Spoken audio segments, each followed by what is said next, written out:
প্রিয় দর্শক, স্বাগত জানাচ্ছি বরেন্দ্র সংবাদে। সাথে আছি বিথি ঘোষ। শুরুতে জানিয়ে দিচ্ছি সংবাদ শিরোনাম।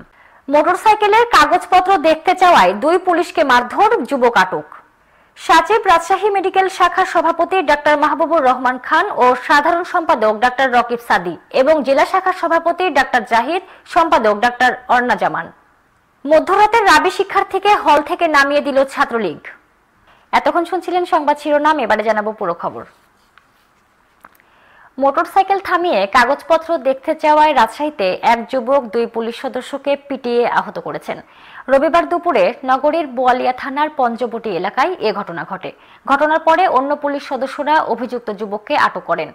আটককৃত যুবকের নাম মোহাম্মদ সোহান। সে রাজশাহীর কাটাখালী থানার শ্যামপুর এলাকার বাসিন্দা। সোহান পেশায় ইলেকট্রনিক মিস্ত্রি। আহত দুই পুলিশ কনস্টেবল হলেন শামীম হোসেন ও শহীদুল ইসলাম।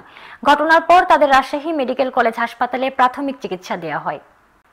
বোয়ালিয়া থানার উপপরিদর্শক ইকরামুল হক জানান, তিনি সহ কয়েকজন পুলিশ সদস্য মোটরসাইকেল থামিয়ে কাগজপত্র পরীক্ষা করছিলেন। কনস্টেবল শামীম সে সময় সোহানের মোটরসাইকেল থামানোর জন্য সংকেত দেন। সোহান মোটরসাইকেল থামিয়েই প্রশ্ন করেন, তার হেলমেট আছে, কাগজপত্রও আছে, তারপরেও কেন তাকে থামানো হলো। কনস্টেবল শামীম বলেন, কাগজপত্র থাকলে স্যারকে দেখান। এ সময় শামীমের সঙ্গে তর্ক জুড়ে দেন সোহান। কনস্টেবল শামীম তখন মোটরসাইকেল থেকে চাবি তুলে দেন, আর এতেই ক্ষিপ্ত হয়ে শামীমকে ঘুষি মারেন সোহান। এ সময় আরেক কনস্টেবল শহীদুল তাকে রক্ষায় এগিয়ে যান। তখন ঘটনাস্থলে পড়ে থাকা একটি কাঠের চড়া দিয়ে শহীদুলকে মারতে শুরু করেন সোহান। এতে শহীদুল আহত হন। এসআই ইকরামুল হক জানান, আহত দুই পুলিশ কনস্টেবলের চিকিৎসা চলছে। আটক যুবককে থানা হাজতে রাখা হয়েছে। তার বিরুদ্ধে সরকারি কাজে বাধা দেওয়া ও পুলিশের ওপর হামলার অভিযোগে মামলা হবে। এরপর তাকে আদালতের মাধ্যমে কারাগারে পাঠানো হবে। আমরা ঊর্ধ্বতন কর্তৃপক্ষের নির্দেশে পঞ্চবর্তী মাজারের সামনে আমরা করছিলাম, চেকপোস্ট করছিলাম। আমাদের অফিসার ছিল, আমরা ফোর্স অনেকগুলো বেশ কয়েকদিন ছিলাম। ওখান থেকে একজন বেশ অনেকগুলো গাড়ি চেক করছি। আমরা চেক করার সাথে সাথে এই ছেলে দুজন মানে অল্প বয়সে বয়সনীয়দের গাড়ি চালিয়ে আসছে, খালি হেলমেট ছাড়া। সিগন্যাল দিলে ঘুরে পালাইতেছে। ঘুরে পালাইলে আরেকজন সামনে ছিল, ও আটকাইলে আমি গেলে চাবিটা নিয়ে নিই। চাবিটা যখন নিলি তখন আমাকে বলছে, চাবি নিলি কেন? আমি চাবিটা কেন নিলাম তোমাকে বলা লাগবে, তুমি চলো ওখানে চলো, আমাদের অফিসাররা এখন আসবে না তো আমাকে ধরে নিয়ে আসছিলাম। এর ভিতরে যখন ধরে নিয়ে আসছে আমার সাথে পাকড়াপাকড়ি শুরু করছে। আমার হাতে একটা লাঠি ছিল, লাঠিটা ফট করে টেনে আর মাথার উপর বাড়ি মারছে। মাথার উপর বাড়িটা মারলে এই মাথাটা আমার ইঞ্জুরি হয়ে যায়, এই হাতটাও ইঞ্জুরি হয়ে যায়। তারপরে ওখানে ও আমাকে বাস পা দিয়ে ধরে মাটিতে ফেলে দিলে আমার ফোর্স আরও সব ছিল, ওরা দৌড় দিয়ে আসছে। পড়াফাড়ির ড্রাইভার ছিল, বস পড়াফাড়ির ড্রাইভারের নাম হচ্ছে শহীদুল। ও ইঞ্জুরি হয়েছে, বেশ ও ভালো ইঞ্জুরি হয়েছে। ওকে মানে ও যখন গাড়ি থেকে উঠেছিল শেষ পর্যায়ে, তখন ও কী যেন ছিল আর হাতে, কী কাটতে পেলো, তখন চোখের এখানে একটা ইঞ্জুরি হয়েছে। কী দিয়ে যা মারছে এটা ইঞ্জুরি হয়েছে, ও ভালো ইঞ্জুরি হয়েছে। তো ওই আরেকজনকে এটা হয়েছে, ওটা আমি দেখিনি। ওটা পরে গাড়িতে আমি চলেছি। তো টোটাল আপনার কয় পুলিশ সদস্য? আমি তো টোটাল দেখতে পাইনি। আমি গাড়িতে উঠে নিয়ে চলেছি ড্রাইভার সঙ্গে, থানার ড্রাইভার সহ উঠে নিয়ে চলেছি। স্বাধীনতা চিকিৎসক পরিষদ সাচিব রাজশাহী মেডিকেল কলেজ শাখা ও রাজশাহী জেলার নতুন কমিটি ঘোষণা করা হয়েছে। রবিবার বিকেলে রাজশাহী মেডিকেল কলেজ অডিটোরিয়ামে সম্মেলনের দ্বিতীয় অধিবেশনে নতুন নেতৃত্বের নাম ঘোষণা করা হয়। সম্মেলনে সাচিব রাজশাহী মেডিকেল শাখার সভাপতি ডাক্তার মাহবুবুর রহমান খান ও সাধারণ সম্পাদক ডাক্তার রকিব সাদি এবং সাচিব রাজশাহী জেলা শাখার সভাপতি নির্বাচিত হয়েছেন ডাক্তার FMA জাহিদ ও সাধারণ সম্পাদক নির্বাচিত হয়েছেন ডাক্তার আনিকা ফারিহা জামান অর্ণা। রবিবার স্বাধীনতা চিকিৎসক পরিষদ সাচিব রাজশাহী, চাঁপাইনবাবগঞ্জ, নাটোর ও নওগাঁ জেলার সম্মেলন 2024 অনুষ্ঠিত হয়।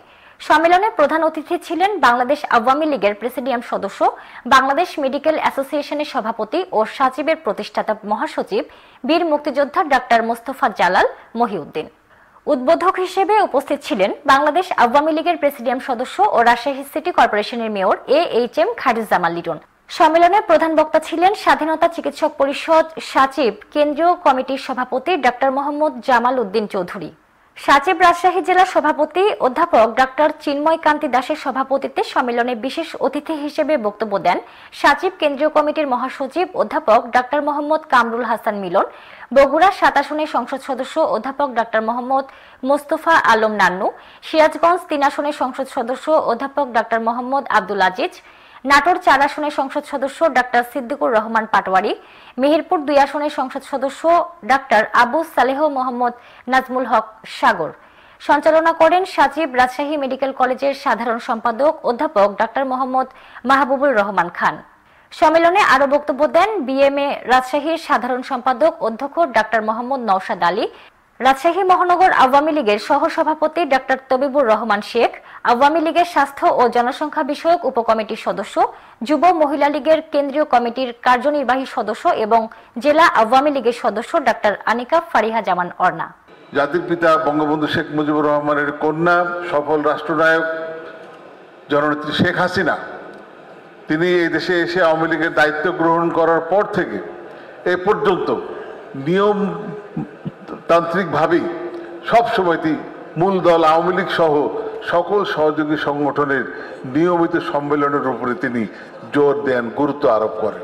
আমি মনে করি তারই অংশ হিসাবে একেবারে সঠিক সময়ে সচিবর কেন্দ্রীয় নেতৃবৃন্দ, যারা সভাপতি, সাধারণ সম্পাদক, অন্যান্য নেতৃবৃন্দ এবং জালাল ভাই, তাদেরকে নিয়েই আজকে রাজশাহী জেলা, রাজশাহী মেডিকেল কলেজ এবং পার্শ্ববর্তী আরও 3টি জেলার এই সচিব সম্মেলন যে হচ্ছে, এটি নেত্রীর সেই আহ্বানের সঙ্গে সাড়া দিয়ে হচ্ছে বলে আমি মনে করি এবং সেজন্য আপনাদেরকে ধন্যবাদ জানাই যে আপনারা এখানে এসে গতকালকে বগুড়ায়, আজকে রাজশাহীতে সম্মেলন করছেন। মধ্যরাতে রাজশাহী বিশ্ববিদ্যালয়ের আবাসিক হলে সিট থেকে এক শিক্ষার্থীকে নামিয়ে দেওয়ার অভিযোগ উঠেছে কয়েকজন ছাত্রলীগ নেতাকর্মীদের বিরুদ্ধে। এ সময় অন্য আরেক শিক্ষার্থীকে ওই সিটে তুলে দেওয়া হয় বলে অভিযোগ ভুক্তভোগী শিক্ষার্থীর। গতকাল শনিবার দিবাগত রাত 12টার পর বঙ্গবন্ধু শেখ মুজিবুর রহমান হলের 402 নম্বর কক্ষে এ ঘটনা ঘটে। ভুক্তভোগী শিক্ষার্থী হলেন মোহাম্মদ কুদ্দুস আলী। তিনি মার্কেটিং বিভাগের 2021-22 সেশনের শিক্ষার্থী। বিভাগের এক বড় ভাইয়ের মাধ্যমে গত 1 মাস ধরে ওই আসনে থাকছিলেন এই শিক্ষার্থী।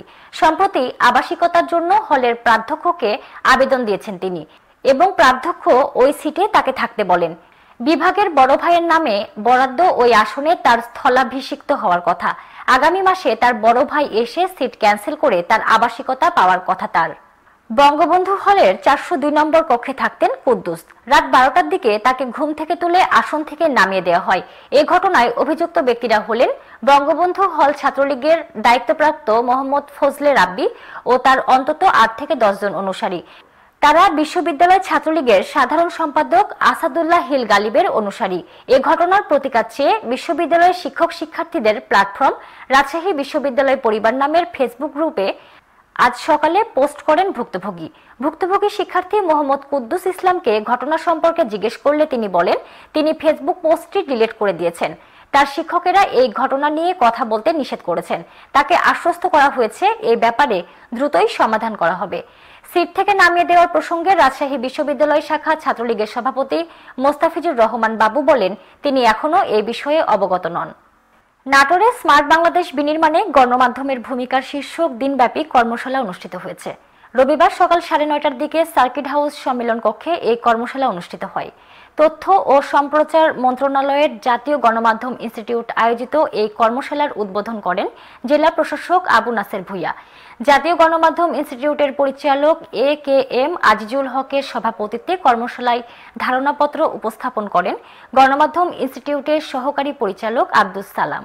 প্রধানমন্ত্রী ঘোষিত 2041 সালের মধ্যে স্মার্ট বাংলাদেশ গড়তে যে 4টি মূল ভিত্তি smart citizen, smart economy, smart government, smart society বিষয়ে আলোচনা করেন উপপরিচালক সোহেল রানা।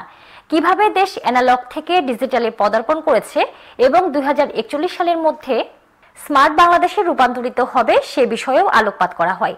এ সময় উপপরিচালক হেনা বিউটি, জেলা তথ্য কর্মকর্তা রেজওয়ান মোর্শেদ উপস্থিত ছিলেন। পরে সাংবাদিকরা স্মার্ট বাংলাদেশ গড়ার পথে যেসব চ্যালেঞ্জ রয়েছে তা দূরীকরণে সরকারের পদক্ষেপের প্রয়োজন বলে জানান। কর্মশালায় নাটোরে কর্মরত প্রিন্ট ও ইলেকট্রনিক মিডিয়ার 35 জন সাংবাদিক অংশ নেন। এই ছিল বরেন্দ্র সংবাদে, সাথে থাকার জন্য ধন্যবাদ।